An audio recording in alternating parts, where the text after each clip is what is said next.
우리가 오늘 봉독한 출애굽기 4장 이 말씀 제목은 부족함이 선물이 될 때라고 하는 제목으로 함께 은혜를 나누고자 합니다.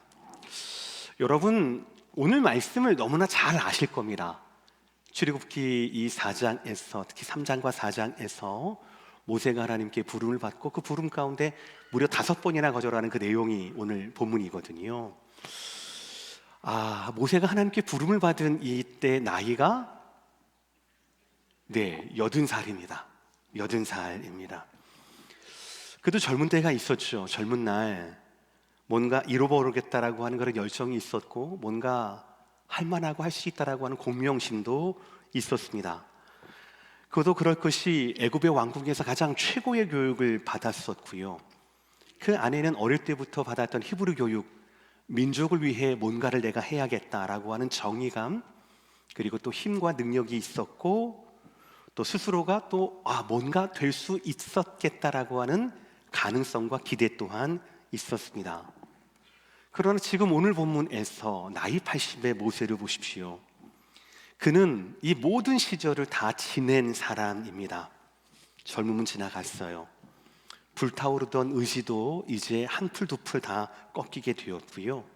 지금은 그저 이름 없이 평범하게 광야에서 양을 치는 한 노인입니다.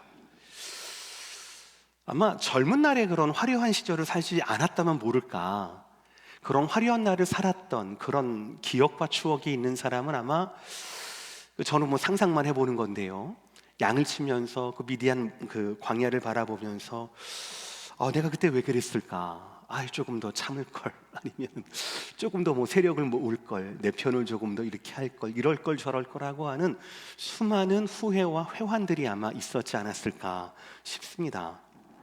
그러나 어쨌든 그는 이제 80의 노인이 되어버렸습니다.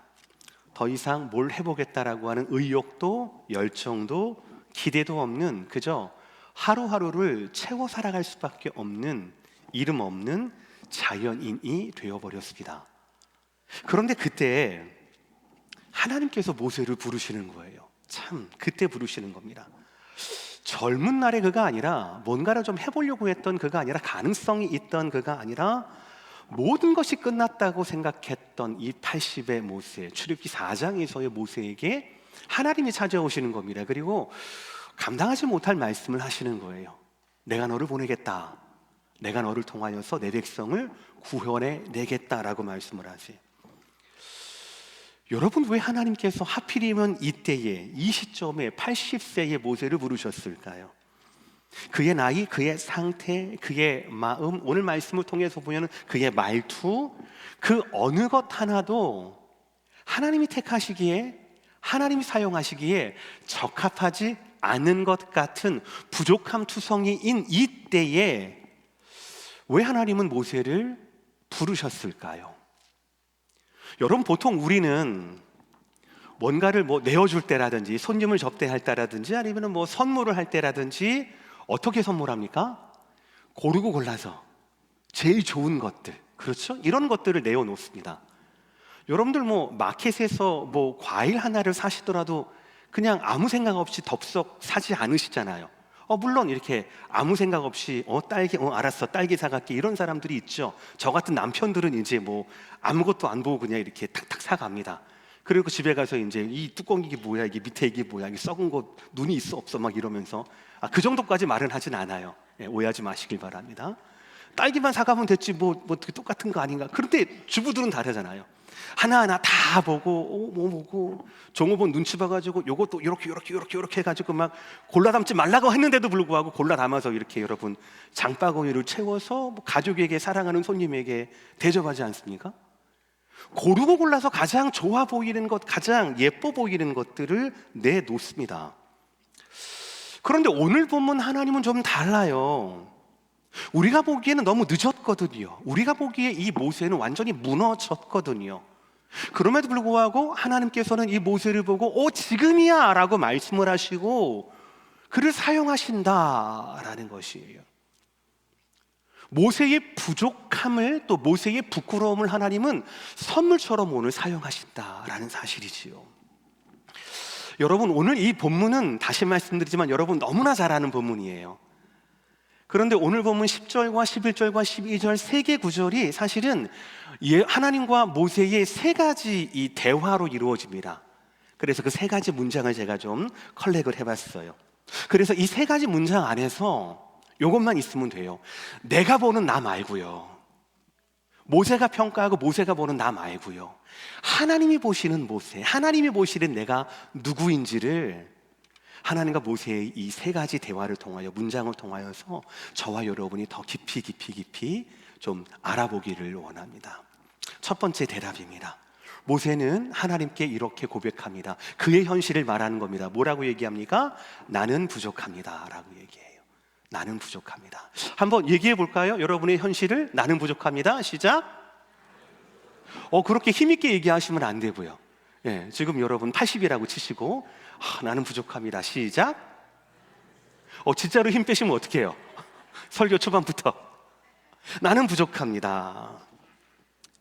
내가 너를 택했어, 내가 너를 택해서 내 백성을 구원할 거야 라고 하는 이 하나님의 기대하지 못하는 이 부르심에 대한 모세의 첫 번째 대답을 한번 보시길 바랍니다. 10절의 말씀이거든요. 시작. 모세가 여호와께 아뢰되 오 주여, 나는 본래 말을 잘하지 못하는 자니이다. 주의 종에게 명령하신 후에도 역시 그러하니 나는 입이 뻣뻣하고 혀가 둔한 자니이다.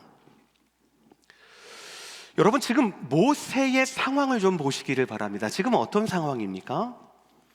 하나님께서 그에게 명령하신 것은 또 그 어떤 명령입니까?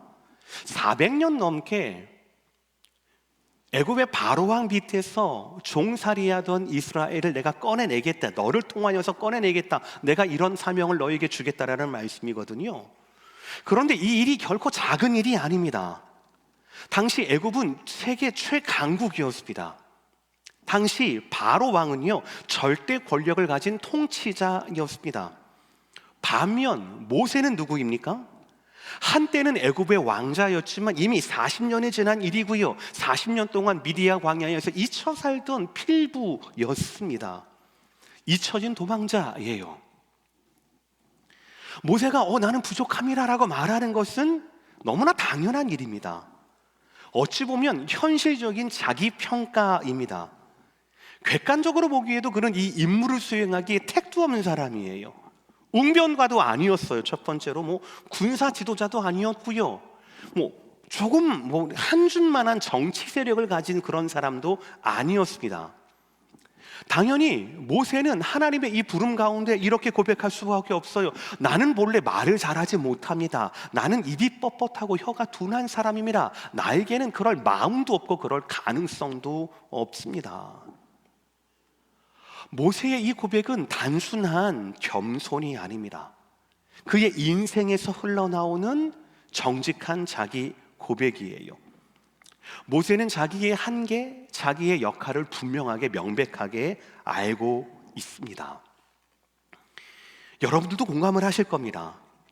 젊을 때는 젊다라고 하는 것, 내일은 내일의 해가 뜬다라고 하는 것, 아프지 않다라고 하는 것, 나에게는 살아온 날보다 살아갈 날들이 더 많다라고 하는 것, 그 자체가 나에게는 자신감과 가능성의 이유가 됐던 날이 있었습니다.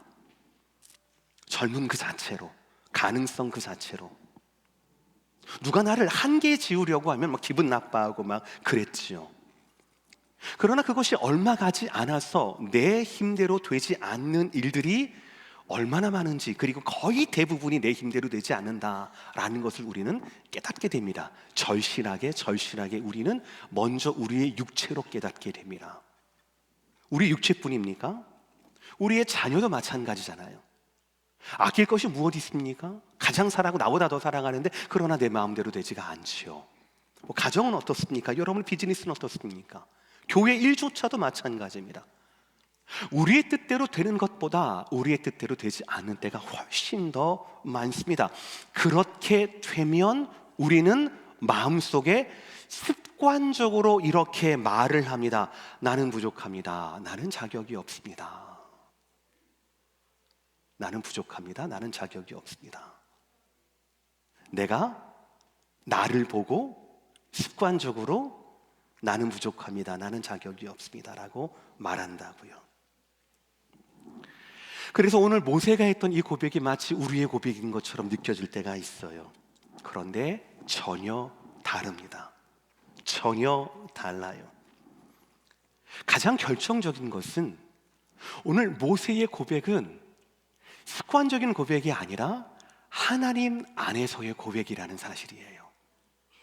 저는 오늘 설교를 통하여서 우리는 부족하다라고 얘기할 수 있죠. 약하다라고 얘기할 수 있죠. 부족하니까요. 약하니까요. 실패하니까요. 되는 일들보다 되지 않는 일이 훨씬 더 많은 이민자였으니까요. 그러나 같은 고백이라도 여러분 안에서 습관적으로 하는 고백은 아무 일도 일어나지 않을 겁니다. 그러나 하나님 앞에서 고백하는 고백, 하나님 안에서 나는 부족합니다라는 이 고백은 끊임없는 하나님의 변화와 하나님의 능력을 힘입을 수 있는 시작이라는 것이 오늘 말씀의 결론이에요. 사실은 우리가 습관적으로 고백하는 나는 고백합니다, 나는 할 수 없어요 라고 하는 것은 오늘 모세의 고백과 전혀 달라요. 왜 다른 줄 아십니까? 하나님께서 모세의 부족함을 모르실까요? 나는 부족하다라는 이 말을 지금 모세는 누구 앞에 하는 겁니까? 습관적으로 자기 하는 겁니까? 아우, 내 인생 너무 후회스러워, 80년 살아왔지만 별거 없었네 라고 하면서 스스로에게 막 낙심하면서 하는 말입니까? 아니에요. 하나님 앞에서 하나님의 부르심 가운데 저는 부족합니다 라고 하나님 앞에서 말하는 고백이에요. 하나님이 아신다라는 것이죠. 하나님은 모세가 말을 하지 못하는 것도 아셨고, 하나님은 모세가 지난 40년 동안 실패를 거듭하는 것도 아셨습니다. 그럼에도 불구하고 하나님은 모세를 부르셔요. 왜입니까? 모세가 모르는 또 다른 가능성이 있으니까요. 천만의 말씀이에요. 왜냐하면 하나님 안에서의 나는 부족합니다라는 이 고백이 모세의 삶을 변화시키는 시작이기 때문에 그렇다라는 거거든요. 이것이 기독교 신앙입니다. 기독교 신앙의 핵심은 저와 여러분의 능력이나 저와 여러분의 과거나 저와 여러분의 자격으로 말미암아 저와 여러분의 내일이 결정된다라는 게 아닙니다. 기독교 신앙의 핵심은 우리의 능력이 아니라 하나님의 능력과 하나님의 은혜 아래에 우리의 내일이 있다라는 것이 바로 기독교 신앙의 핵심이거든요. 믿으시면 아멘 하시길 바랍니다. 그게 기독교 신앙의 핵심이거든요. 사도 바울의 육체의 가시가 있었던 거 아시잖아요. 3번이나 기도했던 걸 아시잖아요. 죽은 사람도 살려냈던 사도 바울이지만 자기의 육체의 가시, 이것이 없어지면 훨씬 더 사역에 힘을 받을 수 있는데, 불편하지 않을 수 있는데, 훨씬 더 많은 교리를 개척할 수 있고, 더 많은 신약 성경을 하나님의 영감으로만 쓸 수가 있고 기록할 수가 있고, 그럴 수 있는데도 불구하고 하나님이 그걸 막으시거든요. 그러더니 3번째 기도할 때 뭐라고 대답하십니까? 고린도후서 12장 9절의 말씀이에요. 나의 은혜가 너에게 족하도다라고 말씀을 하세요. 어떻게 육체의 가시가, 이 부족함이, 이 연약함이 하나님의 은혜가 될 수가 있겠습니까? 어떻게 우리의 눈물이, 우리의 실패가 하나님의 은혜가 될 수가 있겠냐고요. 하나님의 은혜는 내가 부자 되는 거 아닙니까? 내가 부한 것 아닙니까? 내가 원하는 때 원하는 것을 얻는 것 아닙니까? 내가 꿈꾸는 인생을 살아가는 것, 그것이 우리가 원하는 하나님의 은혜가 아닙니까? 그러나 하나님의 은혜는 내 부족함, 내 육체의 가시, 내 기도의 실패에도 하나님의 은혜라고 말씀을 하시고, 그 은혜가 나에게 충분하다라고 말씀을 하시거든요. 왜요? 그 다음 구절 시작. 내 능력이 약한 데서 온전하여 짐이라 라는 말씀이에요. 내 육체의 가시, 내 눈물, 내가 기도했음에도 불구하고 거절당한 것, 40년 동안의 실패, 아무 일도 일어나지 않았던 내 삶에도 불구하고 그 약함의 기도가 하나님 안에서 내가 고백한다라면, 하나님 안에서 내가 부족하다라고 얘기하면 그 약한 데서 하나님의 능력이 온전하여진다라고 말씀하고 있다라는 것이죠. 습관적으로가 아닙니다, 여러분들.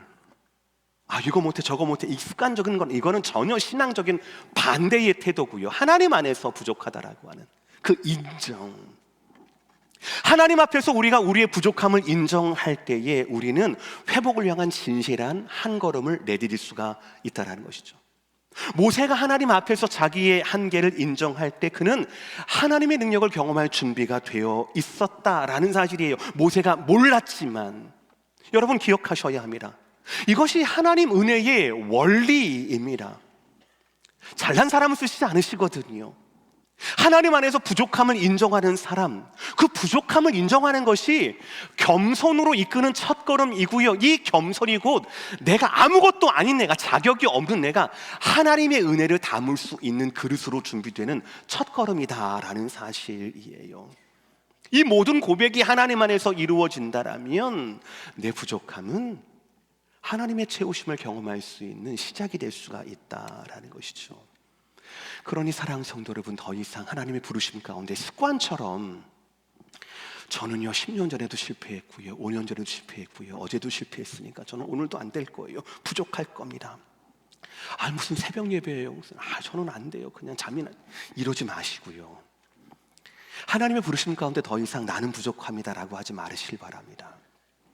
여러분을 부르신 하나님께서는 여러분의 부족함을 아셔요. 여러분의 부족함은 더 이상 하나님 안에서 문제가 될 수가 없습니다.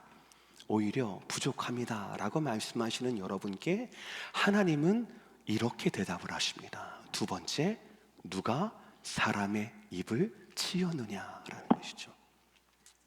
11절의 말씀 다 함께 읽을까요? 시작. 여호와께서 그에게 이르시되 누가 사람의 입을 지었느냐? 누가 말 못하는 자나 못 듣는 자나 밝은 자나 맹인이 되게 하였느냐? 나 여호와가 아니냐? 저는 부족합니다. 저는 혀도 뻣뻣하고 저는 잘 못해요 라고 하는 자기의 부족함에 대한 고백에 대해서 하나님은 재미있게 말씀을 하세요. 요즘 젊은 사람들에게 유튜브나 쇼츠에 나오는 것처럼 뭐 자기 동기부여, 아니야 너는 할 수 있어, 너 80년까지 너 어렸을 때 내가 너를 나일강가에서 살려준 거 기억 못하기, 내가 너를 괜히 살려줬을 것 같아, 내가 너를 왕궁에서 잘했게 했잖아, 내가 괜히 너를 그렇게 했던 것 같아, 이때를 위함이야, 자 너는 할 수 있어, 으쌰 이렇게 말씀하지 않으셔요. 대신 하나님께서는 모세의 시선을 돌려주십니다. 아주 근본적인 질문을 하세요. 말을 못한다고? 그러면 사람의 입을 누가 지었느냐? 누가 말을 못하게 하지? 누가 말을 하게 하지? 누가 듣게 하지? 누가 듣지 못하게 하지? 누가 눈을 지어서 눈을 보게도 하고 눈을 보게 못하기도 하지? 바로 나 여호와가 아니겠느냐? 라는 말씀이에요. 제가 일대지에서 나는 부족합니다라고 하는 것이 무슨 겸손도 아닌데, 하나님 밖에서 습관적으로 나는 부족합니다라고 하는 것은 비신앙적인 행위라고 제가 말씀드렸습니다. 하나님 안에서의 나의 부족합니다라고 하는 것은 하나님의 은혜의 시작이라고 제가 말씀을 드렸어요. 왜 그런 줄 아십니까? 하나님 안에서 나는 부족합니다라고 고백을 하면 하나님이 이렇게 11절처럼 말씀하시기 때문에 그래요. 하나님 안에서 내가 부족합니다라고 말씀하시잖아요. 그러면 하나님은 내가 그 부족함을 안다, 내가 너의 입을 지은 사람이야, 내가 너의 창조주 하나님이야 라고 말씀하시면서 나는 지금까지 나의 부족함에 집중했는데, 하나님의 11절의 말씀은 나의 부족함에 집중하지 않고 너를 지으신 창조주 하나님께 집중하도록 만드시기 때문에 그런 거예요. 하나님 밖에 있으면 습관적으로 하면 여러분은 여러분의 약한 면만 보게 되거든요. 여러분의 부족한 면만 보게 되거든요. 어두운 면만 보게 되거든요. 그러니 뭐가 나아지겠습니까? 그러나 하나님 안에서 부족함을 고백하더라도 하나님 안에서 고백하게 된다면 하나님이 우리의 시선을 돌려주신다고요. 오늘 10절의 말씀을 받아서 하나님은 11절의 말씀처럼 너에게 입을 준 분이 누구냐? 너에게 귀를 준 분이 누구냐? 너에게 눈을 준 분이 누구냐? 나 여호와 하나님이 아니냐라고 말씀하신다라는 것이죠. 어떤 사람은 말을 잘해요. 어떤 사람은 그렇지 못합니다. 어떤 사람은 보고 들을 수 있고 어떤 사람은 그렇지 못합니다. 이 모든 것들이 그 사람의 능력 때문입니까? 아니에요. 하나님의 주권적인 섭리와 역사 때문이다라는 것이죠. 그걸 먼저 하나님은 확인해 주시더라라는 겁니다. 만약에 여러분 모세가 유창한 말솜씨를 가졌다라고 생각을 해봅시다. 하나님께서 모세에게 불러가지고 야 내가 너를 선택했어, 내가 너를 내 백성을 구원하기 위해 내가 너를 보낼 거야. 예 맞습니다, 제가 여태까지 그걸 계획했잖아요. 막 이랬다고 칩시다.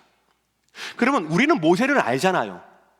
지금 모세가 2년 안에 이 출애굽을 끝내는 건 아니지 않습니까? 40년 동안 모세가 이루어야 되거든요. 모세는요 출애굽에서 시작해서 가나안 입성까지의 사역이 모세의 사명이란 말이에요. 그때까지 모세가 견뎌야 할 것이 한두 가지였겠습니까? 만약에 모세가 말을 좀 잘했다라고 칩시다. 그러면 모세는 하나님의 능력을 의지할까요? 자기의 말솜씨를 의지할까요? 자기의 말솜씨를 의지하지 않겠습니까? 자기의 말솜씨를 의지한 사람이 광야에서 한 달을 버틸 수가 있겠습니까? 2달을 버틸 수가 있겠습니까? 무너지지 않겠습니까? 이것이 바로 하나님이 일하시는 방법이에요. 모세는 자기의 부족함을 하나님 안에서 고백함으로 말미암아 그 이후로 전적으로 모든 능력을 하나님께만 의지하도록 하나님이 그를 다스리셨다라는 것이에요. 우리도 그렇다라는 겁니다. 우리도 그렇다라는 거예요. 우리도 그렇다라는 겁니다. 하나님의 일하시는 방법을 보시길 바랍니다. 하나님은 능력 있는 사람을, 지혜 있는 사람을 쓰지 않습니다. 하나님의 일하시는 방법이에요. 고린도전서 1장 27절의 말씀, 여러분 하이라이트한 부분을 크게 읽으시길 바랍니다. 은혜를 사모하면 사모할수록 제가 읽어요. 그러나 하나님께서 세상에 미련한 것들을, 조금 더 크게, 세상에 미련한 것들을, 지혜 있는 자들을 부끄럽게 하시고 세상에 약한 것들을, 강한 것들을 부끄럽게 하려 하시며, 할렐루야. 하나님이 일하시는 방법은 자격 있는 사람을 이끌어내지 않습니다. 말솜씨 그럴듯한 사람을 이끌어내지 않습니다. 약한 사람을, 지혜 없는 사람을 택하셨다라는 거예요. 저와 여러분을 붙잡아야 할 것은 내가 어떤 과거를 가지고 있느냐, 어떤 능력을 가지고 있느냐가 아닙니다. 창조주 하나님의 주권이시고 창조주 하나님의 택하심이라는 것이거든요. 세상은 전혀 다른 메시지를 냅니다. 세상은 여전히 강한 사람을, 세상은 여전히 능력 있는 사람을, 세상은 여전히 플랜이 있고 세상은 여전히 자신감 있는 사람을 찬양합니다. 세상은 우리의 약함을 부끄럽게 만듭니다. 세상은 우리에게 너의 불완전함을 감추라고 이야기를 합니다. 그러나 하나님은 다르다고요. 왜요? 하나님 나라에서의 강함은 우리의 약함에서 시작되기 때문에 그렇다라는 거죠. 그러니 하나님 안에서 나는 부족합니다라는 고백이 얼마나 귀한데요. 그 고백이 얼마나 귀한데요. 여러분 중에 내가 약하다라고 생각하시는 분 계십니까? 여러분이 맡은 역할 가운데 이게 참 힘이 겹다라고 생각하는 분들이 계십니까? 아무리 생각해도 한없이 연약해지고 있다라고 생각하는 분들이 계십니까? 괜찮습니다. 그리고 다행인 것은 그것이 자연스러운 일입니다. 그것이 자연스러운 일입니다. 그것이 하나님께서 우리에게 주신 섭리입니다. 우리는 약할 수밖에 없거든요. 지정의 모든 것들 약할 수밖에 없거든요. 근데 단 한 가지만 붙들면 여러분의 약함도 괜찮다라고 말씀하시는 거예요. 그 붙듦이 뭡니까? 하나님의 물음이거든요. 누가 너를 그렇게 만들었느냐? 누가 너에게 그런 능력과 더불어서 한계를 두었느냐? 바로 내가 아니냐라고 하는 창조주 하나님과의 연결, 창조주 하나님과의 이 말씀, 하나님의 음성만 들을 수 있으면 괜찮은 거예요. 나이 80에 아무것도 이룬 것 없고요, 아무것도 할 수 있는 것이 없는, 불타는 떨기나무 아래서 어버버 할 수밖에 없는 그런 이 촌부인 80의 모세라 하더라도 하나님의 이 속삭이는 듯한 음성을 들을 수 있는 영성만 있으면 부족함은 문제가 되지 않는다라는 겁니다. 왜요? 다시 한번 말씀드립니다. 인간의 자랑이 무너지는 그 자리가 하나님의 역사가 시작되는 자리가 되기 때문에 그렇다라는 것이거든요. 우리가 하나님과 연결되어 있다면 우리의 부족함은 실수도 실패도 우연도 아닙니다. 하나님과 연결만 되어 있다라면, 왜냐하면 바로 그곳에 하나님의 뜻과 하나님의 섭리가 담겨 있기 때문에 그래요. 오히려 하나님은 오늘 출애굽기 4장의 말씀처럼 모세의 부족함을 통하여 더 큰 일을 해내십니다. 왜냐하면 약할 때 우리 하나님의 온전함, 강함이 드러나기 때문에 그래요. 오늘 모세처럼 말이죠. 하나님께서는 모세에게 음성을 들려주시고 궁극적인 약속까지 해주십니다. 그것이 뭐냐면 세 번째예요. 시작. 내가 너와 함께 하리라 라는 말씀. 내가 너와 함께 하리라. 이 말씀이 핵심이에요. 우리 12절의 말씀, 우리 2층에 있는 분들만 한번 크게 12절의 말씀 읽어볼까요? 자, 긴장하시고 2층 시작.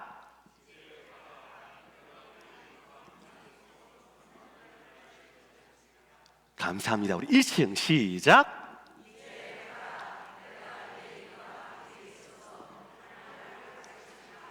우리 다 함께 시작. 이제 가라. 내가 내 입과 함께 있어서 할 말을 가르치리라. 아멘. 우리는 여기에서 분명히 나는 부족합니다 라는 이 모세의 부족함에 대한, 누가 봐도 부족하거든요. 이 부족함에 대한 누가 봐도 당연한 이 고백에서 시작을 했는데 너무나 위대한 하나님의 약속의 말씀이 임하게 돼요. 내가 너와 함께 하겠다라고 하는 하나님의 임재, 임마누엘의 복이죠. 임마누엘의 복입니다. 하나님이 우리와 함께 하신다라고 하는 임마누엘의 복은 성경 전체의 가장 위대한 약속이고 가장 위대한 우리의 축복입니다. 하나님은 아브라함에게 아브라함뿐만 아니라 내가 내와 내 후손의 하나님이 될 것이다 라고 말씀을 하세요. 하나님은 야곱에게 말씀합니다. 내가 너에게 허락한 모든 것이 다 이루기까지 내가 너와 함께 할 거야 라고 말씀을 합니다. 하나님께서는 아무것도 없었던 여호수아에게 뭐라고 합니까? 내가 모세와 함께 있었던 것 같이 내가 너와 함께 있을 것이다 라고 말씀을 하십니다. 시대는 지납니다. 인물은 변합니다. 상황은 변합니다. 그러나 내가 너와 함께 하겠다라고 하는 말씀의 하나님은 임마누엘의 복은 변하지가 않는다라는 것이죠. 우리가 이 하나님 말씀을 들을 수만 있다라면, 창조주 하나님의 음성을 들을 수만 있다라면, 여러분, 저와 여러분이 직면한 문제가 무엇이든지, 아니면 저와 여러분이 가지고 있는 부족함이 무엇이든지 변치 않은 하나님의 약속이 있기 때문에 아무렇지도 않은 거예요. 여러분, 내가 너와 함께 할 거다라는 이 말씀은 여러분이 실패하지 않을 것이다라는 말씀이 아닙니다. 내가 너와 함께 하겠다라는 이 말씀은 여러분이 어려움을 겪지 않을 것이다라는 말씀도 아닙니다. 내가 너와 함께 하겠다는 이 말씀이 여러분들이 늘 성공하게 될 것이다라는 이 말씀도 아닙니다. 이것은 우리의 모든 시험과 문제과 환난과 어려움 속에서, 모든 광야 가운데에서도, 가나안 가운데에서도, 심지어는 포로 가운데에서도 하나님이 우리와 함께 문제 가운데 우리와 함께 하신다라는 약속이거든요. 그리고 그것으로 충분하다라는 것이죠. 여러분, 다시 말씀드립니다. 오늘 보면 우리가 너무나 잘 알아요. 우리는 모세를 너무나 잘 압니다. 앞으로 그는 40년 동안 여러 가지 어려움에 직면할 겁니다. 그러는 여전히 젊지 않습니다. 80에 시작했으니까 더 힘들 겁니다. 일어날 때마다 얼마나 허리가 아팠겠습니까? 그렇죠? 지친 발걸음으로 그는 바로하고 맞서야 합니다. 홍해를 건너야 합니다. 40년 동안 하루같이 불평하는 이스라엘 백성들을 대해야 합니다. 그들을 가르쳐야 합니다. 얼마나 많습니까? 그러나 이 모든 과정마다 모세의 지혜가 뛰어나서, 말이 잘해서 뭐가 있어서가 아니라 하나님이 그와 함께 하셨음으로 말미암아 그는 반석 앞에서도 물을 낼 수가 있었고요, 홍해 앞에서도 멈추지 않을 수가 있었다라는 것이죠. 다른 어떤 능력보다도 하나님이 함께 하시겠다라고 하는 이 약속이 모세에게는, 모세의 삶에게는, 그의 사명에게는 충분했다라는 것이죠. 현실 세계는, 세상의 문화는 끊임없이 우리에게 하나님이 함께 하신 이것을 같이 절하시킵니다. 그래서 우리가 스스로 우리의 앞길을 준비하게 만들어요. 더 많이, 더 나은, 혹은 더 좋은, 더 강한 것들을 추구하라고 말합니다. 그래서 우리가 늘 뭔가를 가지고, 뭔가를 입증하고, 뭔가를 획득해야 한다는 그런 압박 속에서 우리는 세상을 살아가고 있잖아요. 그런데요, 복음은 전혀 다른 길을 제시를 합니다. 복음은 뭐라고 합니까? 하나님의 임재를 말씀하거든요. 내가 너와 함께 하겠다. 수고하고 무거운 모든 짐진 자들아, 모두 내게로 오라라고 말씀을 하시거든요. 쉬라고 말씀을 하시거든요. 이게 복음이거든요. 왜요? 하나님이 우리와 함께 하시면 그것으로 충분하기 때문에 그렇습니다. 복음은 저와 여러분이 어떤 능력을 가졌고 뭘 할 수 있느냐가 아니라, 저와 여러분 지금 누구와 함께 하고 있는가, 누구와 함께하고 있는가, 그것을 점검을 하고 말씀하고 있다라는 것이지요. 어제 새벽에 저희 교회에서는 우리 교육부서가 한 달에 한 번 토요일 새벽 예배에 같이 예배를 드리는 날이 있어요. 어제가 바로 그 날이었습니다. 한 이 정도의 한 20명, 30명 정도 되는 우리 EM 부모님들과 KM 부모님들, 그리고 아이들이 함께 모여서 예배를 같이, 새벽 예배를 드려요. 6시에. 우리 은목사님께서 토요일마다는 말씀을 전해주시는데 바이링구얼로, 영어로 해서 아이들이, 왜냐면 아이들이 글자를 모르니까 아이들이 듣기 쉽게 그렇게 말씀을 전해주십니다. 어제 본문이 신명기 10장의 말씀이었어요. 참 제가 은혜를 많이 받았습니다. 신명기 10장의 말씀은 나팔, 은나팔을 두드려서 만들어라, 그리고 이런 때에 불러라 라는 말씀이었거든요. 근데 목사님 말씀 중에 이런 말씀이 있었어요. 광야의 목적이 과연 무엇일까? 광야 생활의 목적이 과연 무엇이었을까? 목적지 자체가 목적이었다라면요 40년 동안 실패한 거예요. 가나안 땅 그 자체가 목적이었다라면 몇 주 만에 갈 수 있는 거거든요. 몇 주 만에 갈 수 있는 거를 40년 동안 헤맸다? 그럼 40년 동안 시행착오 온 건 아니겠습니까? 목적지가 목적이었다면 숏컷이 성공하는 거였거든요. 그러나 하나님의 광야 생활의 목적은 목적지가 아니었습니다. 그것이 아니라 바로 뭐냐면 하나님의 인도하심과 하나님의 보호하심이에요. 구름 기둥과 불 기둥으로 만나와 메추라기로 나팔 소리로, 큰 나팔 소리, 작은 나팔 소리로 하나님께서 항상 우리를 하나로 모으시고 함께 진군하게 하시고 대적이 오면 같이 싸우게 하시고 예배와 절기 때마다 기쁨으로 희락으로 그 절기를 하게 하시는 하나님이 우리와 함께 하신다라고 하는 것, 하나님의 저와 여러분의 삶과 함께 하신다라고 하는 그 하나님의 임재가 바로 광야의 목적이었다라는 것이죠. 물어보겠습니다. 여러분 천국 가고 싶으시죠? 이렇게 몇백 명 있는데 4사람밖에. 자, 천국 가고 싶으시죠? 예, 그럼 우리의 삶의 목적이 천국 가는 거 맞습니까? 점점 줄어들어요? 그럼 천국 빨리 보내드릴까요? 예. 천국은 믿음의 결과예요. 믿음의 결과예요. 빨리 간다고 우리 축하드립니다. 천국 1등으로 가셨네요. 축하해요. 이렇게 할 사람은 아무도 없단 말이죠. 아쉽죠.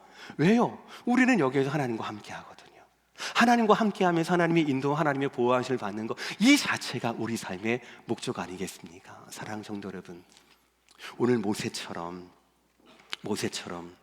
부족함이 많았던 모세였지만 괜찮다라는 말씀, 내가 창조주가 아니냐, 내가 너에게 한계를 두었지 않았냐, 내가 너에게 능력을 두었지 않느냐라는 이 말씀을 했던, 말씀 들었던 이 모세처럼, 그리고 더 나아가서 내가 너와 함께 하겠다, 이제 가라, 내가 내 입에 할 말을 붙여주겠다라고 약속하셨던 이 모세가 들었던 이 약속의 말씀, 임마누엘 하나님의 임재의 말씀을 들을 수 있는, 확인할 수 있는 저와 여러분 모두가 되시기를 주의 이름으로 축복합니다.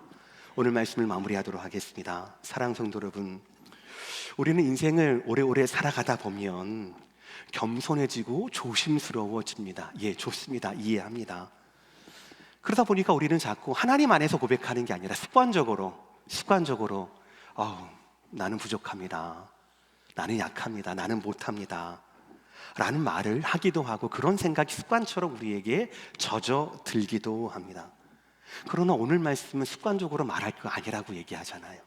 하나님 안에서 말씀하시라고 얘기하지 않습니까? 왜냐하면 하나님은 우리의 부족함까지도 계획하시는 분이시고, 하나님은 우리의 부족함을 통해서도 하나님의 영광을, 하나님의 일을 드러내시기를 원하신다라는 것이지요. 하나님은 한 번도 완벽한 사람을 부르신 적이 없습니다.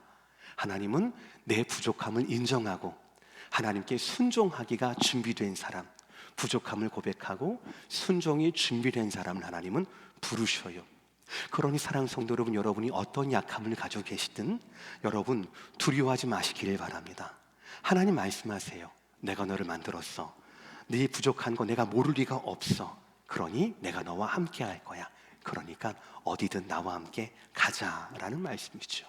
이것이 바로 복음입니다. 우리가 뭐를 가졌고 어떤 능력을 성취했느냐가 아니라 하나님이 우리와 함께 하신다라고 하는 이 사실이 우리의 어떤 것보다도 더 큰 능력, 우리의 어떤 것보다도 더 큰 의지가 되는 것, 이것이 바로 복음이 중심이 되는 삶 아니겠습니까?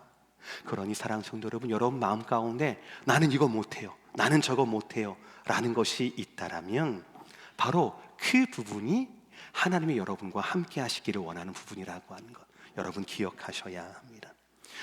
하나님은 여러분의 약한 것까지도 쓰셔요. 그 약함을 통하여서 다음 세대를 축복하시고, 가정을 더욱더 믿음에 세우시고, 교회를 섬기기를 원하시며, 어려움 당하고 아픔 당하는 이웃을 위로하는 일에 여러분의 입술과 여러분의 걸음과 여러분의 약함까지도 쓰신다라고 하는 사실 꼭 기억하시길 바랍니다. 그러므로 사랑하는 성도 여러분, 저와 여러분의 부족함을 우리 스스로 습관적으로 말하는 것이 아니라 하나님 앞에서 맡기고 그리고 하나님께서 우리에게 주시는 임마누엘의 그 약속을 붙드시길 바랍니다. 우리의 부족함이 하나님 앞에 선물이 될 수가 있어요. 하나님의 주권을 인정하고 약속을 믿고 맡기면 우리에게도 하나님께서 열어주신 모세의 길이 열릴 줄 믿습니다.